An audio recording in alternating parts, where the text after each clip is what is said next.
Hey everyone, my name is Tejada. I'm from the University of Copenhagen, and I'm here to talk to you guys about EchoTube. So as we know, touch and press sensing are one of the most fundamental ways that we interact with our devices, and they can enable a wide variety of applications ranging from pressing buttons to collision detection. However, in order to get the most out of these interactive modalities, we need to use techniques that are robust so they can be deployed in adverse environments and not prone to environmental noises, also work at very large scales, and be easily deployable. So it was with this criteria in mind that we designed EchoTube. With EchoTube, we sense press interactions along a rubber tube using waveguided ultrasonic waves. So EchoTube has a lot of interesting properties. The first one is that EchoTube is very easily to deploy. So we can add press sensing into a surface in the matter of seconds, and it's made up of inexpensive off-the-shelf components.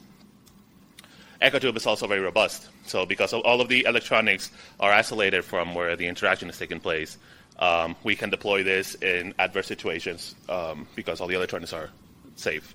EchoTube is also modular. We can extend these tubes by concatenating other tubes into them and increase the interactive area. EchoTube is flexible, so we can route these tubes through varying geometries and enable touch and press sensing into them. And EchoTube works at very large ranges to up to 5 meters. So how did we get here? There's been a large body of work that explores touch and press sensing into surfaces. The ones closer to EchoTube are those who use acoustic techniques to enable these interactions. Some of these are passive acoustic techniques where they basically listen to sounds made by the interactions. Some highlights here, we have scratch input, where they record scratching sounds on surfaces and then assign different actions to different scratch gestures. Or another scratch technique, which is acoustic barcodes, where they create ridges in a surface, essentially creating a barcode. So when you scratch your fingernail through there, you make an identifiable sound. However, the problem with these is that there are some scaling issues, and they're not very flexible nor easily to deploy. Another technique is using like Stuffy, where they use an array of microphones to use time of flight in detecting tap noises along laptops and smartphones. The problem is that this is very prone to noise, and it was only proven to work at small scales. Other techniques are active, so this means that they inject sounds into objects or surfaces, and then they sense how the interactions that we made into them change these sounds. Some highlights here, we have touch and activate, where they inject a frequency sweep into objects, and then after some training, they're able to identify touch positions. The problem with this is that it requires extensive training to enable these interactions, and it was only proven to work at small scales. And it's also very fragile, since we expose the electronics to where the interaction is taking place. Similarly, in accoustruments, they route frequency sweeps into objects and enable different interactions like buttons, sliders, and dials. But it has similar problems as in touch and activate, since they only proven to work in small scales and require complex fabrication techniques. So inspired by these limitations, we designed EchoTube. EchoTube begins with a rubber tube. We use inexpensive off-the-shelf tubes due to their durability. So in order to enable sensing in these tubes, we use ultrasonic transducers. These are off-the-shelf electronic components and are often used to detect obstacles and objects in the open air. So these work by emitting a pulse, and this pulse gets reflected back out of any objects and obstacles that it encounters in its way. So by getting the delay that took this pulse to go from the transducer to the object and back, we can then calculate how far this object was from the transducer. Enclosing these transducers into tubes gives us two main things. So first, we constrain all the sensing just to the tube itself, so it makes us a bit robust over environmental noise. And we can route these tubes then to surfaces, because these transducers require line of sight to the objects that they're sensing. The last piece of EchoTube is a microcontroller that we use to drive and sample the rangefinder. Its only main purpose is just to get this data and send it back to the computer for further processing. So even though these rangefinders provide a digital output, which is the distance to the first object they encountered, we sample the raw signal instead in order to get a better understanding of what's going on. So we put all them together, and it looks something like this. We prototyped EchoTube with 5 different tubes of different sizes.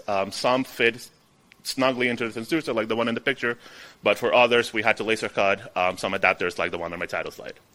So in order to deploy touch sensing, we just combine all these components and then deploy the tube in the location where we want to add sensing.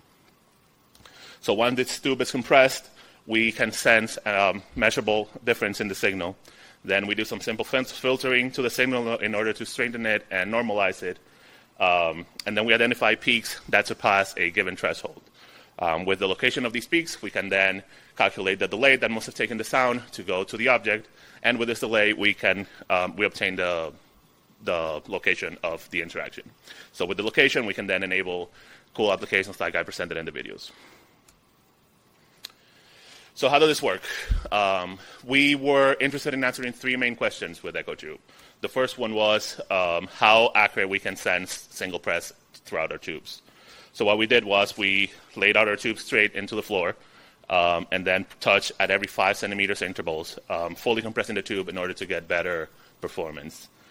We then repeated this 10 times per location and then with all over 5 tubes. And our results look something like this. So here we see each of the blue dots is a single press interaction. The green line is the mean of all the locations. And we repeated that throughout all over 5 tubes. And there are some highlights that I'd like to share. So we see first that the smaller tubes are the ones that yield us the smaller ranges. So these barely cracked a meter in range of operation. And so they're more suitable for smaller scale applications like desktop size or prototyping wearables. In contrast, the larger tubes provided us with a larger sensing range, but they were the more noisier ones. So these tubes then lend themselves to larger scale deployments where the exact precision of the interaction is not very much of interest. Finally, the best case scenario we got was with a 10 millimeter tube where we were able to sense up to 3 meters of interaction with an error of less than 5 millimeters in average. Another thing that we wanted to answer was, can we detect more than one press with these touches, with this technique? The problem is that once the signal is blocked by the interaction, there's not really much reliable sensing that can happen afterwards. So to mitigate this, instead of bundling one tube like I saw before, we bundle 2 into a transducer. So this allows us to touch 2 separate locations since one tube remains always open. So to evaluate this, what we did was we coupled 2 4-millimeter tubes into a transducer and then touch in positions between 20 and 50 centimeters on each of the tubes. And the results we got looked something like this. Here we see each of the blue triangles are a single touch combination, and the red X represents the centroid of all the touch interactions. So we get the distance from the true touch to the centroid with the red line, which averages around 3 centimeters. Finally, we wanted to see how quick we can sense touch interactions using EchoTube. So because our technique is based on the speed of sound, how fast we can sense is going to depend on how long the tube we're using, because the sounds have to go all the way from the transducer to the end of the tube and back in order to sense the interactions. So, for example, a 50-meter tube allowed us to sense interactions at a rate of 340 hertz, while at a 1.5 meter tube only allowed us at 110 hertz. So we get these high repetition rates because these transducers operate at a single frequency. So there's no need to sweep through multiple frequencies in order to identify the interaction. Our experiment showed that when the position of the interaction is not particularly of interest, we were able to achieve rates higher than 3 kilohertz.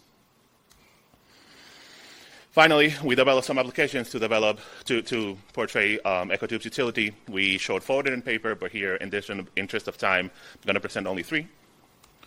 The first application was a bike tracker. Here we routed a tube into a U shape, meaning that the bike would interact in 2 locations in its path. So that gave us the presence of a bike, the direction of the bike, and the speed that the bike was riding. We also prototyped a wearable glove where we bundled 2 4-millimeter tubes into our fingers, and then we're able to sense finger bend gestures. And lastly, we developed a modular light switch controller where we extended our interaction range by appending tubes into the ends of each. So our technique has some limitations. Here I'm going to show you guys two.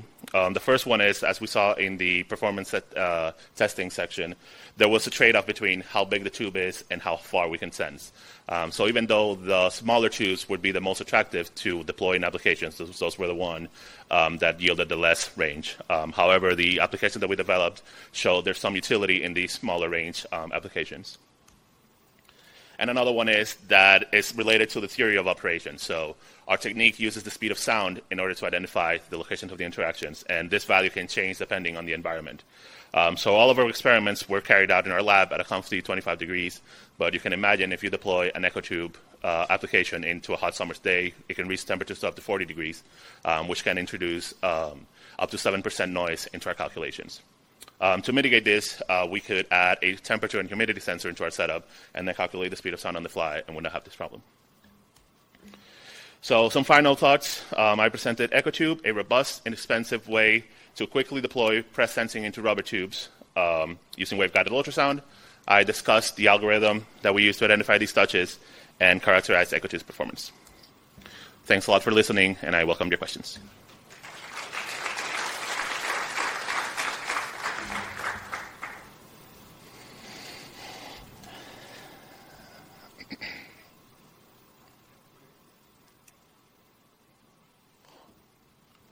Thank you for the great talk. This is Andrea Bianchi from KAIST. Hi. I should have a series of questions, but they're really, really short. So have you considered swiping, for example, as a possible interaction?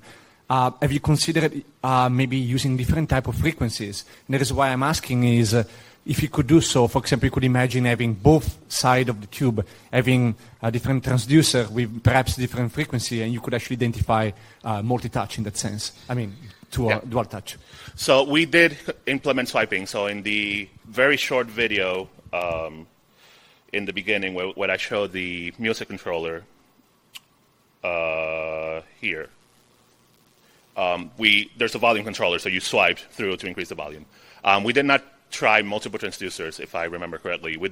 We tried some actual biometric sensors but not for multiple sensing, for multi-touch, but more like press sensing. We were interested in enable press sensing, but we weren't able to accurately correlate the amplitude of the signal to the force exerted in the tube. But that's an interesting idea of maybe mixing frequencies to see what we were able to get.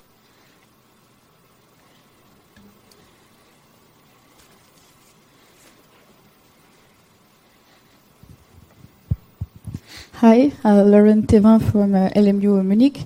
My question was, I think in the video for the multi-touch, the distance on the two tubes is different, and does it work when you have the same distance on the touch is at the same distance on the both tubes? No. So we only see the difference distance. If you would touch the same distance on both tubes, you will only see one peak because it's the same obstacle from the transducer. So like if you notice on the evaluation of multi-touch here, the diagonal is empty, so we didn't do the same positions on both tubes.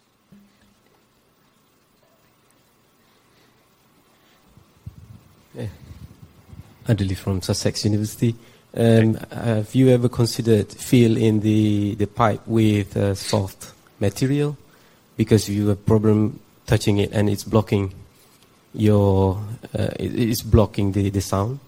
And have you ever considered any soft material to put in there and then you will never touch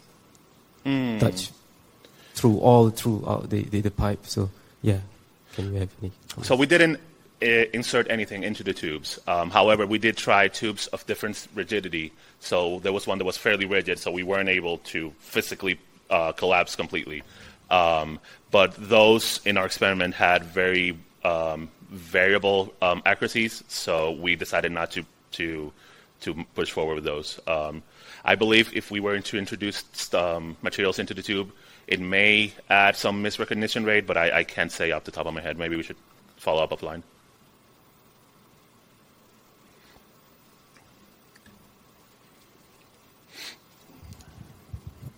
Hi, my name is Jean from Aarhus University. Hi. So, when you say that you added a second tube to detect multiple taps. Yeah. So why did you consider adding one more sensor on the other side of the tube to detect multiple taps? No, we didn't. We only tried with a single rangefinder on one end. We didn't try coupling to multiples, even with the same frequency. I'm not really sure how that would go, really. So depending on how short the tube is, in sometimes you can actually get some noise from outside of the tube. Maybe with some filtering you'll be able to get it, but I'm not really sure how that would go. Can't say right now. Okay, thank you. Yeah. All right. Thank you very much. Okay. I believe many of the presented work is also done by the demo. Yep. Right. So you can also check out the demo in the afternoon. Okay. Again, now I like to close up my session, and I'd like to thank our great speakers, right? Yadli and Theo and Cheyenne and Carlos. Let's give them all big hands again. Thank you.